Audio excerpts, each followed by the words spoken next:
Bonjour à tous, j'espère que vous allez bien. Nous entamons la seconde moitié de l'été, une période beaucoup plus calme et beaucoup plus introspective. Et j'aimerais prendre un moment pour discuter avec vous de la notion de karma, souvent mal interprétée. Merci d'avoir été si nombreux à participer à la story sur le sujet. Vos questions étaient justes, sincères, touchantes parfois. Aujourd'hui, je vous invite à faire un tour d'horizon ensemble et à répondre à quelques questions, celles qui ont été le plus souvent posées. Alors, tout d'abord, le karma, c'est quoi ? Dans sa nature profonde, le karma n'est pas une punition, c'est un mouvement, une mémoire vibratoire, une empreinte laissée par une action, une parole, une pensée, et qui revient parfois vers nous pour être comprise, transformée, dépassée. Ce n'est ni bien ni mal, c'est une intelligence d'équilibre. On entend souvent dire « Les gens méchants, ils paieront un jour ».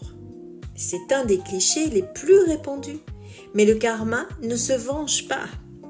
Ce n'est pas une justice humaine. Il est possible qu'une personne cause du tort sans en subir les conséquences dans cette vie, soit parce que sa conscience n'est pas encore prête à affronter les répercussions, soit parce que l'âme concernée a également un parcours à travers cette épreuve. Tout est beaucoup plus subtil qu'on ne le croit. Un autre cliché. Si je traverse de nombreuses difficultés, c'est sûrement à cause de mon karma. Non. Soyez vigilants à ne pas tomber dans la culpabilisation spirituelle. Il existe des karmas individuels, mais également des karmas collectifs, transgénérationnels et bien d'autres encore. Parfois, nous faisons face à des épreuves non pas pour payer, mais pour transmuter. C'est un véritable pouvoir intérieur. Et alors, peut-on réellement nettoyer son karma ?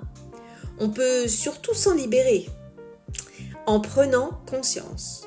Lorsque je reconnais mes schémas, que je fais des choix différents et que je transforme mes attitudes intérieures, alors une partie de mon karma se dissout. Ce n'est pas de la magie, c'est de l'alchimie.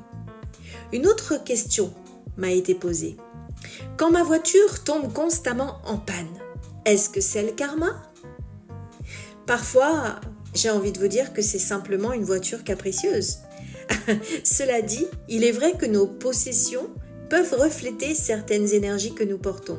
Si les pannes se reproduisent, cela peut être l'occasion d'explorer ce que ces dysfonctionnements symbolisent dans votre vie. Peut-être est-ce un signe pour ralentir, prêter attention à un aspect de notre existence que nous négligeons ou à des schémas qui nécessitent une réévaluation. Cependant, il est essentiel de ne pas tout attribuer au karma. Parfois, les événements surviennent simplement en raison de circonstances pratiques et il est important de maintenir un équilibre entre le pragmatique, la vie d'incarné, et le spirituel. En fin de compte, l'essentiel est d'apprendre à écouter les messages subtils que la vie nous envoie sans tomber dans l'excès d'interprétation. C'est un art qui se cultive avec le temps, la patience et l'ouverture d'esprit. Mais il est vrai que les objets, les lieux et les événements peuvent également refléter une résonance karmique. Si cela se répète, il est judicieux quand même d'explorer ce qui se cache derrière. Autre domaine. J'aimerais comprendre mon lien aux enfants. C'est une question profonde et significative. Le lien que nous entretenons avec les enfants peut être vu sous plusieurs angles, personnel, spirituel et même karmique. Sur le plan personnel, notre relation avec les enfants peut révéler beaucoup sur nos propres expériences d'enfance, nos attentes et nos rêves. Elles peuvent également mettre en lumière des aspects de nous-mêmes que nous avons l'occasion de guérir ou de développer.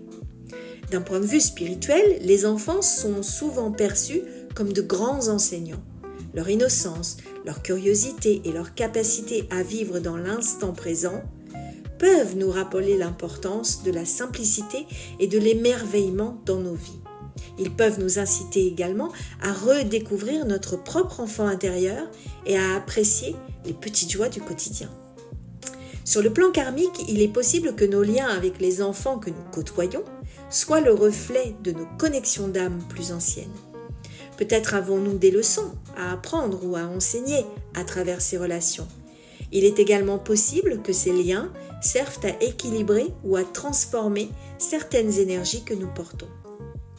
Ce lien peut révéler bien des choses, parfois une blessure ancienne, parfois une mission d'âme liée à la transmission, parfois encore une mémoire d'âme qu'on cherche encore à pacifier. Et si on veut aller plus loin? J'ai eu beaucoup cette question. Il existe des outils pour ça. Non pas pour tout savoir, parce que tout n'a pas besoin d'être su, mais pour mettre en lumière certaines fréquences que l'âme est venue travailler. Un lien, une blessure, un pacte, une mémoire. C'est le cœur des lectures d'âme ou des lectures de contrats d'âme que je propose. Elles ne sont pas là pour prédire ou juger, mais pour vous aider à mieux comprendre ce que vous portez et surtout ce que vous pouvez transformer.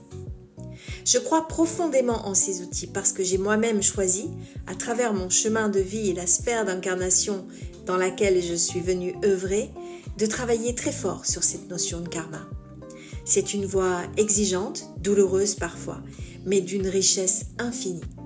Et si je peux vous aider à faire un bout de chemin, alors ma mission prend tout son sens.